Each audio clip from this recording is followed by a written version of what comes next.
Hello again, Vendée Globe fans. I'm Charlie Enright, and we're back with another Loft 57 podcast. As you listen to this, the winner of this current edition may well have been crowned in Les Sables d'Olonne, potentially setting a new solo round-the-world record in the process. Well done to whoever claimed this ultimate victory. My money's on Charlie Dolan, not just because he's got a great name and I've had the privilege of sailing with him, but because he's been powered around the world by North Sails 3DI. We'll explore the podium further in our sixth and final episode later this month. But for now, we wanted to focus on the female skippers in the race. So I talked to three of these fantastic characters.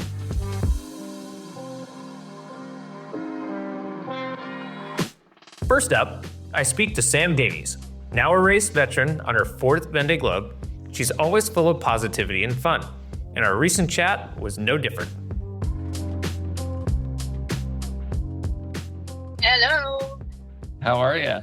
I'm good. Thanks for connecting with us. We really appreciate your time, and congratulations on what's been a great race so far. We're talking to you as you navigate your way north past Brazil, a very tricky part of the world. But now that you're around Cape Horn and kind of going up the South American coast, what's on the horizon? What's the focus and the game plan as you head to Les Sables d'Olonne?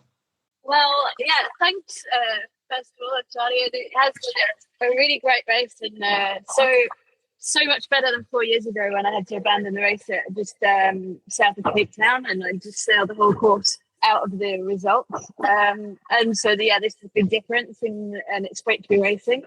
I've made a few mistakes, like strategically, which cost quite a lot. And so basically this whole Atlantic is I'm still trying to play catch up the best I can all the way to the Vendée Globe. So I'm with this little group with Clarisse and Benjamin Dufour, the three of us, and we're trying to catch up the group ahead of us. And then we were really unlucky with the weather in the South Pacific. We actually went upwind in the South Pacific for 5 days.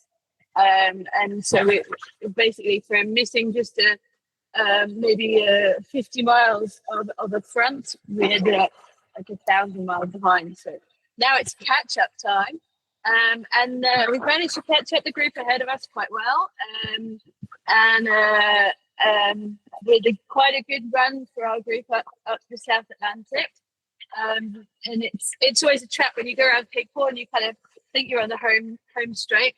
But Cape Horn's a long way south, and the South Alone is a long way north.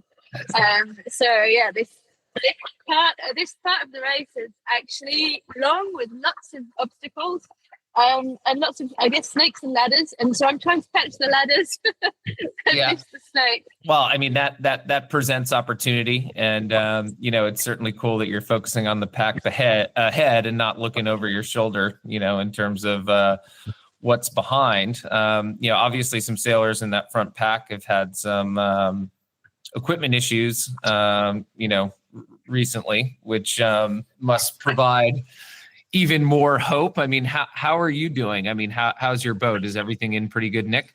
I'm good. And my boat, as far as I can tell, obviously, you go around whenever you get an opportunity, you go around and check everything.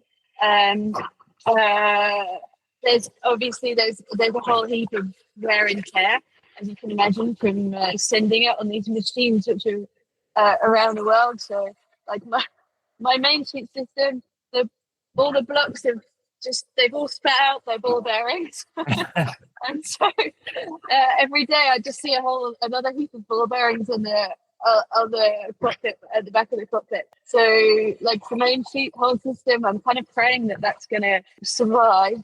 I've just basically got a whole heap of solid sheaves, and I'm kind of repairing the wear and the wear on the main sheet when I can, and I don't have any enough replacement blocks for that. So there's a whole heap of stuff like that, which is not really kind of vital but annoying to maintain.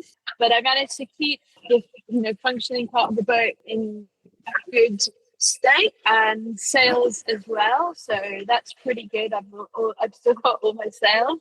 I had an electronics issue in the beginning of the Indian Ocean, and I had a whole heap of blackouts, and obviously then a whole heap of wipeouts. Because when you're single-handed in the Southern Ocean, in the conditions you got down there and you get a blackout, well, the wipeout is kind of inevitable afterwards. And so I had a bit of sail damage from that, which I had to repair my small fractional sail. But I was really proud of myself. My repair held out, and I've used that sail a lot. Right now, the conditions are heinous. We're in the South Atlantic convergence zone, and basically there's 25 to 30 knots not far away, headwinds, and I'm reaching quite fast, but I've got the sea state headwinds, and the boat's just slamming off the waves, and everything's shaking, creaking, and groaning, and you can kind of tell that the boat's a little bit tired. But the skipper's not creaking and groaning yet, so that's a good sign. Nice. Well, I mean, going into this, you were one of the best prepared teams, and that must have provided you with some, some serious confidence. I mean, what were your goals going into this, and have they shifted at all? Yeah, it was really great because I had a really good beginning of the season in 2024, and I came third in this first transatlantic, the CIC race, and I think people sixth on the race back, and so I beat Charlie Dellon on the way over, I beat Davies on the way back, and so it was real good confidence build, and didn't really have any issues with it. Well, I had some structural issues with the boat. Mm-hmm. We reinforced it a lot in last summer, and so yeah, I went into this Vendée really confident, and I was really hoping to be with that group that's just escaped me. So that was always my objective, was to be able to race and push all the way around the world, and that's what I'm doing, and I know I can do that until the finish. You're someone who's known for having fun while you're at sea, and it sounds like you still are. Is that the case? Yeah, definitely. I'm absolutely loving this race. Apart from the results side, like you say, I can manage to put that to one side. And these boats are just incredible. And it's such a privilege to be able to do this race on a foiler like Initiative Hare, and try and push the most out of my boat. And challenge myself to see if I can actually do this. And the boats are pretty hardcore as well, and so there's a whole heap of really satisfying stuff about doing this race. And it's crazy because before you go, you're just like, how on earth am I going to survive on that boat doing that for that length of time? But actually your body and you kind of adjust to life like that on the boat, and it's totally possible. Physically it's hard, but I guess that's the crazy thing about, an amazing thing about the Vendée Globe, is that out here you discover that we can push ourselves way beyond the limits we thought we had. The kind of limits that we see when we're on dry land are not the same as when we're out here in a race, and that's really fun to discover and to push myself and enjoy getting the most out of my boat that I can. Well, it sounds like you are having a good time out there, but are you thinking about the finish at all, and what that moment is going to be like, and what do you envision in terms of a reception and people, and what luxuries await for you? It's funny because I remember the previous Vendées. So one in 2008, and then the Vendée that I finished outside of the rankings 4 years ago. And I just remember the whole way up the Atlantic, just desperately wanting to get to the finish, and it seeming so long. And right now, I'm actually having so much fun. Don't get me wrong, I love my friends and my family, and I can't wait to see them. But this race is so cool. But then again, when you get days like the last 48 hours that I've had, where it's been really hard on the boat and the gear, and you can feel the boat creaking and groaning, and know that it's done so many thousands of miles, and it's in moments like that when you're just like, oh yeah, I think actually I need to get to the finish as quickly as possible before something before the wheels fall off. So that's kind of the only part of kind of the impatience to get to the finish is the kind of technical side of just wanting to get there before anything major happens. I'm looking forward to taking my boat back to her team. Nice. I mean, I did, as did you, 40 days in the Southern Ocean during the ocean race. And that's nothing compared to what you guys are doing right now. But, in that instance, it felt stranger to finish than it did to just keep going. So I bet there's an element of that. I'm sure it's all about this race right now, but what do you see for the future after the finish? Is this something that you'd like to do again, or we're too early to talk about something like that? Yeah, you're right. It's always easier to carry on than to step off the boat and go onto land and meet people and go back to normal life. I totally agree with you. And that Southern Ocean leg was pretty hardcore as well. So it's not nothing compared to what we're doing now, for sure. I was really glad I did that in practice for this Vendée, in fact. But yeah, for me, I'm not sure if I need to do another Vendée Globe. This is my fourth one. And hopefully I'm gonna make it to the finish and have sailed a good race, and that, for me, that is really important. There's some great racing in the Moco class coming up with the Ocean Race Europe and the Ocean Race, of which Initiative Care, my project, we won't be able to do those races. We don't have it's not really in the plan for my sponsors, but I'd love to, a bit like I did last time with Biotherm, I'd love to, if I can, get a ride on with another team to do some of the ocean race, both the Ocean Race Europe and the ocean race around the world. And then the Initiative Care project, I hope it's going to continue. So that's obviously the next step. We have the contract signed until the end of this year. So this coming year is the double-handed season, where not doing, as I said, the Ocean Race Europe, but doing all the double-handed races and the Fastnet race and the Transat Jacques Vabre. And then hopefully this year we can manage to persuade everyone to keep going and to carry on beyond 2025 with Initiative Care and with this boat, which I love. And I think this boat's still got some great potential. So there's nothing like definite in the long-term future, but short-term is carrying on this season and finishing with the Transat Jacques Vabre. Thank you, Sam, for your time. I know you got a race to go conclude, so we'll let you get back to that. But we really, really appreciate the chat, and we wish you all the best as you head towards the finish in Les Sables. Thanks, Charlie. Let's hope Sam can get into the mix with the big peloton in front of her as she races to Les Sables d'Olonne. Next up, Pip Hare, who was having a phenomenal race before a tragic dismasting ended her run. But she gives us some great insight into the highs and lows at the heart of ocean racing. Here's my conversation with Pip. Pip, thank you for the time. Really appreciate it. And firstly, commiserations, obviously, for the horrible dismasting that forced you out of this year's race. No doubt, heartbreaking for you, your team, your supporters. Offshore racing can be brutal, and the Vendée Globe is probably the hardest race of them all. Now that you've nursed the boat to Australia and have had some time to reflect, how are you doing?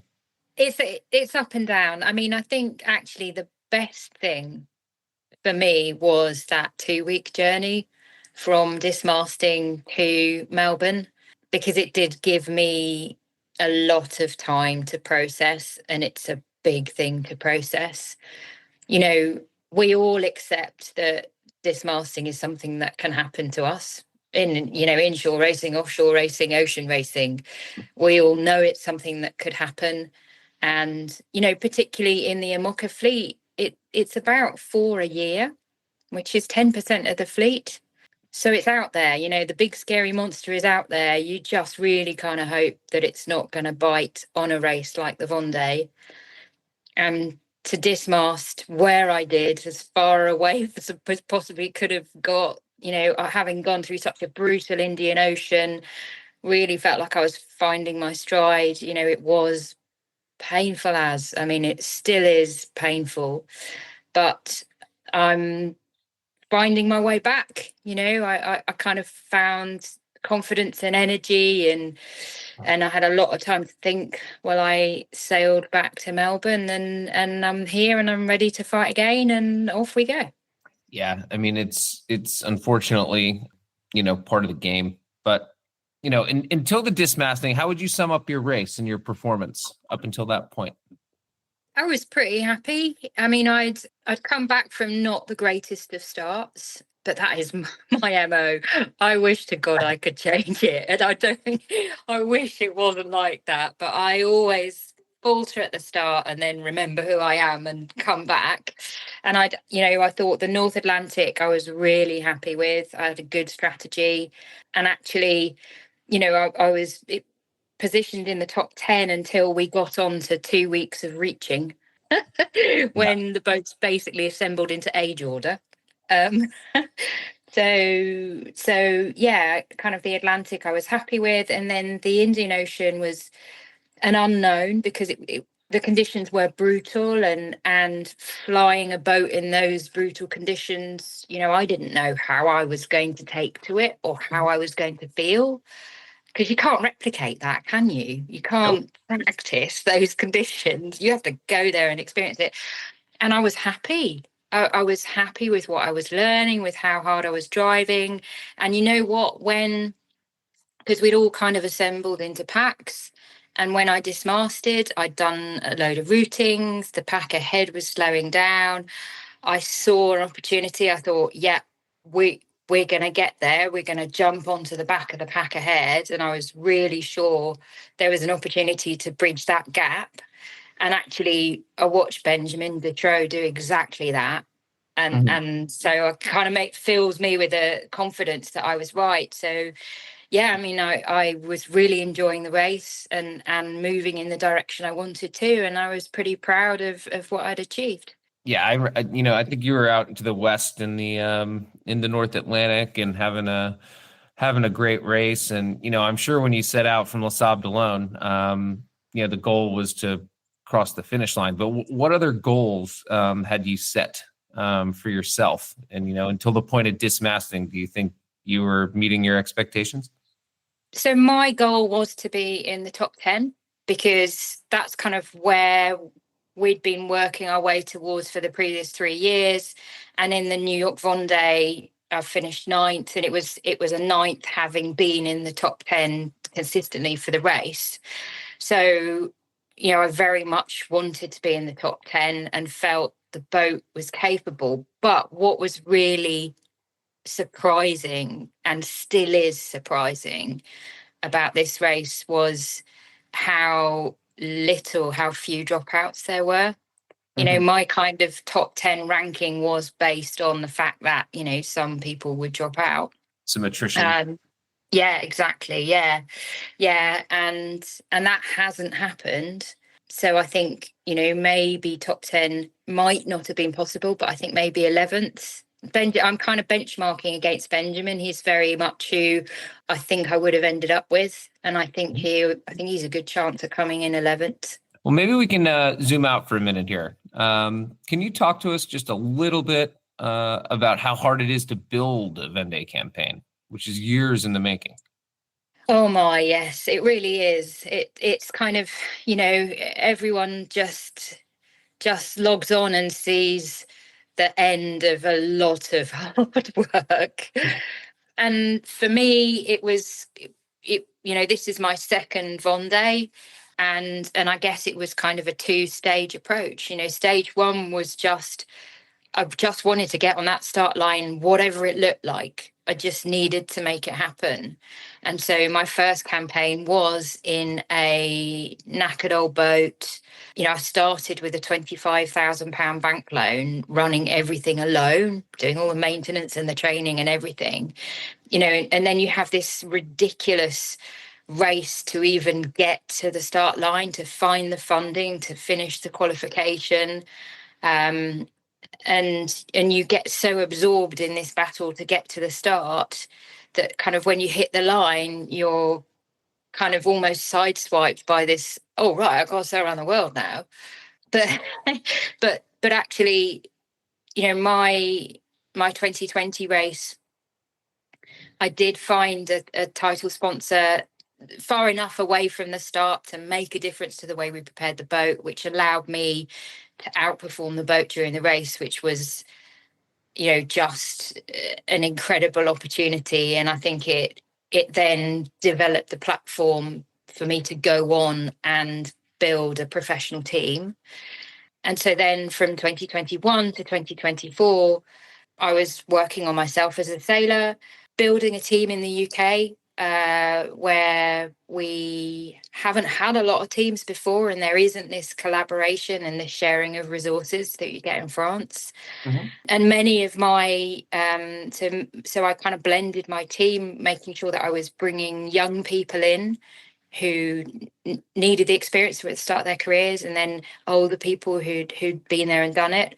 And it's things like, you don't know how to deliver a race start.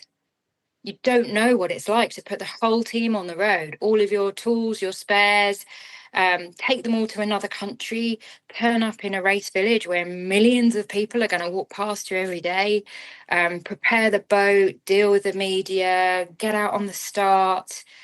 All of those things, you have to learn how to deliver them. And then you have to learn how to deliver them well.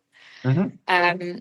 There's qualification races, and the qualification for the 2024 Vendée Globe race was particularly brutal for the mid-range teams. So there were 14 places given to new builds, and then the remaining 26 places went on cumulative mileage, which meant that the boats with the teams with secondhand boats, who kind of were, the mid-range teams, basically had to go out and sail and sail and sail and sail and sail, which meant no downtime, which meant entering as many races as possible. It's just, you never stop. You get to the finish of one race and you're thinking, okay, right, what do we need for the next race? Where do we need to be? What do we need to change? How does the boat need to be refit? Who do we need extra in the team? You just cannot for 1 second stop. You can't stop the momentum. It's sometimes almost a struggle to kind of appreciate what you've achieved because you're too busy looking into the future. I mean, it is really exciting, but it is an unbelievable amount of work. Definitely. I mean, kudos for even getting there, because I know how hard it is. So, thank you. There's some great racing going on out there right now with the female skippers in particular, kind of all clumped together. How do you reflect on the role of women in this race? So one of the things I have always loved about solo ocean racing as a sport is that we race on equal terms, and that to me is really important. And I feel that I've done mini transats, I've raced in class 40 and then in IMOCA recently, and I've always just felt like a sailor. When I'm out on the water, I get it's a meritocracy. I mean, obviously there are boats and campaigns and levels, but I don't feel anybody's ever just looking at me going, oh, she's a girl sailor. They're just saying she's a sailor. And I feel like that. And I think that, the strength of the female competitors in the Vendée Globe is that they are, they're competing at the high end of the fleet on equal terms with kind of there's no caveats, there's no excuses.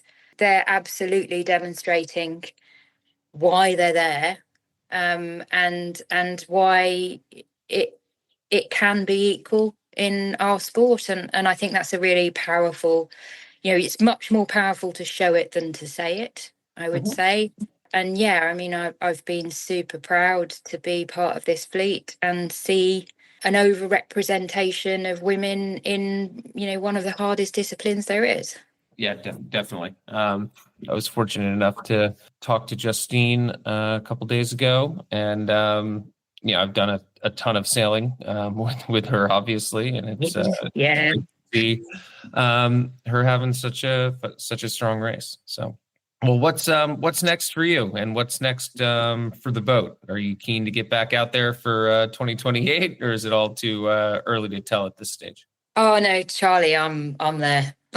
Nice. I'm there. I mean, I just can't not.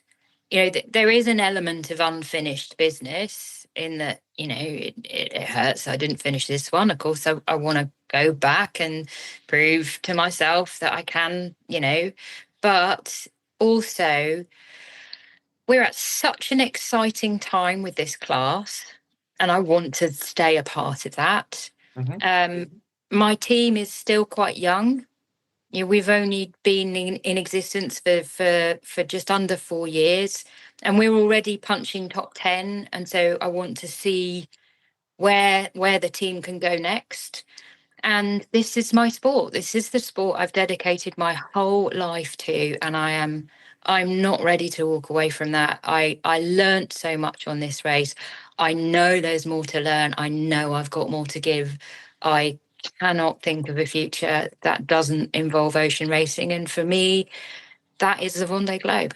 That's great news. That's great news. Well, Pip, we really appreciate your time, and we wish you the best of luck and whatever's next, and what I'm sure is a logistical challenge ahead. But you were sailing a great race, and you make for an absolutely wonderful interview. So thank you very much, and we are going to be watching closely to see what comes next. Thank you very much, and good luck on your transatlantic too. Yeah, thank you. We start tomorrow, and the conditions look pretty good. A little tricky in the middle, but off to a good start, and hopefully a pump and trade wins finish. Oh, excellent. Well, I'm jealous. All right, Pip. Thank you very much. Take care. Okay, thanks. Bye. Based off this conversation, I have a feeling we'll be seeing plenty more of Pip in the Vendée Globe. Finally, I had the chance to call my great friend Justine Mettraux as she bashed her way up the South Atlantic. The connection wasn't great and we only had a few minutes, but she was on fantastic form, laughing and loving life. And so she should be. She's staring down the barrel of a top female finish, and she could end up being the fastest female around the world. So let's chop it up with Justine Mettraux. Justine, how's it going? Yeah, it's good. I'm fine. Just trying to escape a bit from the big thunderstorms we have at the moment along Brazil. But I think I just managed to do that. So yeah, looking forward for more stability now. Nice. I mean, there's 7 of you in this pack, kind of chasing the top 3, and you're inshore relative to at least Paul and Nico. How does it feel to be in the pack? Does that help you push harder? Is there comfort in that? How's it all going? Yeah, it's hard to say because I think all of us we are not, or at least a few of us we're not 100% with our boats. Like I've been struggling with the window information for quite a long time now. So yeah, you want to race, but you feel like you're not. You don't have all the toolbox to do it, but for sure there is still opportunities, and like Nick went for, they were really far ahead, and finally you can still be in the game with them. So I think for me it was like, even if my boat is not 100%, I still have to believe things can happen and there will be opportunity. Nice. It sounds like you still have a good mentality at this stage in the race. I mean, the race is probably 80% complete. I mean, do you have feelings of the finish? Can you envision it already? Yeah, not really. I did an route for now, trying to reach the finish because it was still far away, and with the uncertainty we had with the situation in Brazil, I didn't really look that far away. But I could, like from today, we can start to think about it and look at for further away.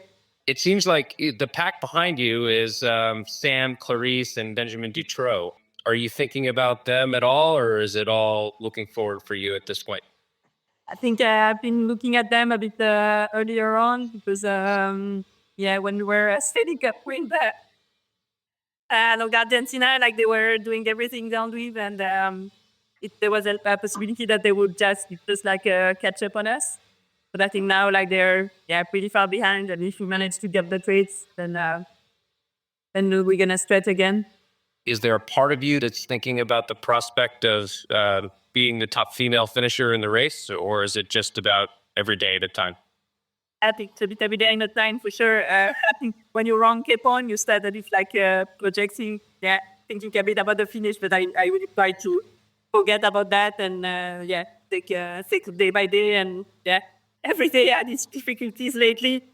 So for me it's gonna to keep this mindset from now on. And think about the finish maybe 2 days before or like this, but we still have so many miles to go that a lot can still happen. Justine, what has surprised you the most about this Vendée Globe? Yeah, I'd say the unexpected, like you imagine some situations or some issues you would have with the boat, and finally I had to try that boat once tonight. Imagine. So I think for sure there is always unexpected, and you try to prepare for everything and plan everything, and you will always have surprises, I guess, for sure.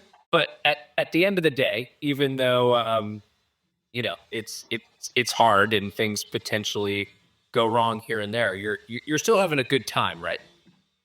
Yeah, I think I had a time more or less until Cape Horn, but like this South Atlantic have been really, really tough on us, like with the setting up wind in strong winds and then a bit low pressure and then like the sea tape, maybe you can hear it pretty bad since we rounded Cape Horn. So I think the South Atlantic, after the South Atlantic, I'm not sure anymore about it. But it is so wonderful to talk to you. Best of luck getting into the trade winds, and hopefully the North Atlantic is a little bit more straightforward than the South Atlantic has been. And as I told you before the call, I'm actually setting out on a transatlantic from Lanzarote to Grenada here on Sunday, so maybe we'll cross paths. Yeah, we'll see. It would be nice. What a phenomenal talent and a great person. I've got everything crossed for Justine as she races north toward the finish. Looking ahead, for our final episode, we'll explore the podium and we'll see how these sails have performed after sailing 40,000 kilometers around the world. In the meantime, I'll be glued to the tracker and cheering on each finisher as they cross the line. Bravo to everyone.